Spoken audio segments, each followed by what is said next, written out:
Hi hello வணக்கம் welcome back to தினாஸ் மண்டி பேகர். மார்க்கெட் அப்டேட் என்னன்றதை பார்த்தலாம். நிஃப்டி வந்து 103 பாயிண்ட் ப்ளஸில் க்ளோஸ் ஆயிருக்கு. பேங்க் நிஃப்டி வந்து 445 பாயிண்ட் ப்ளஸில் க்ளோஸ் ஆயிருக்கு.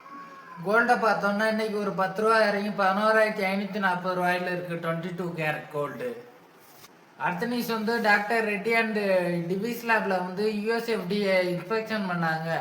அவங்க வந்து எந்த ஒரு அப்ஜெக்ஷனுமே இங்கே தெரிவிக்கல. அடுத்த நியூஸ் ஹீரோ மோட்டர் கார்ப்பை வந்துட்டு 52க்கு ஹையாக வந்து இன்னைக்கு டச் பண்ணியிருக்கு. ரிசல்ட் நல்லா இருக்கும். இது வந்துட்டு குப்புன்னு ஸ்டாக் மேலே ஏறி இருக்கு. அது இல்லாமல் எக்ஸ்பர்ட் எல்லாருமே என்ன சொல்கிறாங்கன்னா அடுத்த செகண்ட் ஹாஃப்லேயும் வந்துட்டு இது நல்லா பண்ணும். அடுத்த நியூஸ் வந்து டாடா மோட்டர் பேசஞ்சர் வெஹிக்கிள் வந்து 237 கோடி வந்துட்டு லாஸ் ஆகிருக்கு அப்படின்னு காமிச்சிருக்காங்க. இது எதனால அப்படின்னு பார்த்தோன்னா மெயினாக அவங்க டாடா கேபிட்டலில் வந்துட்டு ஓன் பண்ணுறாங்க. அதனால தான் வந்து இந்த ப்ராப்ளம் வந்திருக்கு. இப்போ இந்த ஸ்டாக் வந்து இன்னைக்கு 5% விழுந்திருக்கு. இந்த ஸ்டாக்கை நம்ம வந்து தாராளமாக கன்சிடர் பண்ணலாம். இந்த ஸ்டாக் வந்து ஃபியூச்சரில் நல்ல ரிட்டர்ன் கொடுக்கும். அடுத்த நியூஸ் வந்து எக்ஸைடி இண்டஸ்ட்ரீஸ்லேருந்து வந்திருக்கு.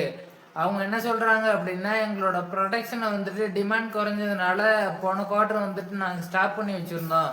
இந்த குவார்ட்டர் வந்து நாங்கள் ப்ரொடக்ஷன் வந்து ஸ்டார்ட் பண்ணுறோம். இதுக்காக லித்தியம் அயன் பேட்டரிக்கு வந்து நாங்கள் 3287 கோடி வந்து இன்வெஸ்ட் பண்ணுறோம் அப்படின்னு சொல்லியிருக்காங்க. அடுத்த நியூஸ் வந்து டாடா கன்சல்டன்ட் சர்வீஸ்ல இருந்து வந்திருக்கு. என்ன நியூஸ்ன்னு பார்த்தோம்னா இவங்களுக்கு வந்து பூனே லேபர் கோர்ட்டு வந்துட்டு சம்மன் அமைச்சிருக்காங்க. என்னன்னு பார்த்தோம்னா இவங்க வந்துட்டு எந்த ஒரு விதியுமே பின்பற்றாமல் இவங்க வந்து லே ஆஃப் பண்ணாங்க. அதனால வந்துட்டு டிசிசி எம்ப்ளாயி எல்லாருமே வந்துட்டு இந்த 2-3 மாதமே அதிகமாக கம்ப்ளைண்ட் பண்ணிட்டு இருந்திருக்காங்க. ஸோ அதனால வந்துட்டு உங்களுக்கு சம்மன் வந்திருக்கு.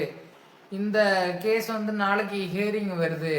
வெயிட் பண்ணி பார்ப்போம் என்ன மாதிரி இந்த கேஸ் போகுது அப்படின்னு. அடுத்ததாக ஒரு ஆர்டிக்கிள் வந்திருக்கு. அந்த ஆர்டிக்கிள் என்ன சொல்லியிருக்காங்க அப்படின்னா இப்போ ஸ்டார்ட் அப் கம்பெனி வந்து எல்லாமே வரிசை ஐபிஓ வர்றாங்க. இந்த ஐபிஓவில் வந்துட்டு எல்லாருமே லிஸ்ட் பண்ணிட்டு அவங்க ஸ்டேக்கை வந்துட்டு அவங்க குறைச்சிட்டு போயிட்டு இருக்காங்க அப்படின்னு சொல்லியிருக்காங்க. இந்த ஆர்டிக்கலில் வந்து மொத்தம் 15,500 கோடி வந்துட்டு எக்ஸிட் பண்ணியிருக்காங்க ஐபிஓவில் இன்வெஸ்ட் பண்ணதுக்கப்புறம் அப்படின்னு சொல்லியிருக்காங்க. மெயினாக வந்து க்ரோவில் வந்து சிலிக்கான் வேலி ஹோல்ட் பண்ண ஸ்டேக்கை வந்து 2% குறைச்சிருக்காங்க.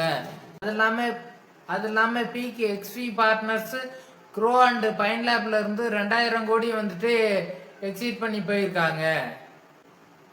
அது இல்லாமல் டைகர் குளோபல் கம்பெனியும் வந்துட்டு நம்மளோட எலக்ட்ரிக் ஸ்கூட்டர் மேனுஃபேக்சர் பண்ணுற ஏத்தர் கம்பெனிலேருந்து 12,800 கோடியை வந்துட்டு எக்ஸிட் பண்ணிட்டு போயிருக்காங்க.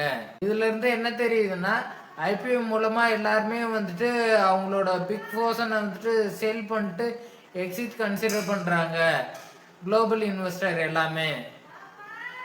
இந்த வீடியோவில் அவ்வளோதான் இன்ஃபர்மேஷன். இந்த வீடியோ உங்களுக்கு பிடிச்சிருந்துச்சுன்னா லைக் பண்ணுங்கள், உங்கள் ஃப்ரெண்ட்ஸ் அண்ட் ஃபேமிலிக்கு ஷேர் பண்ணுங்கள், எங்கள் சேனலை சப்ஸ்கிரைப் பண்ணுங்கள்.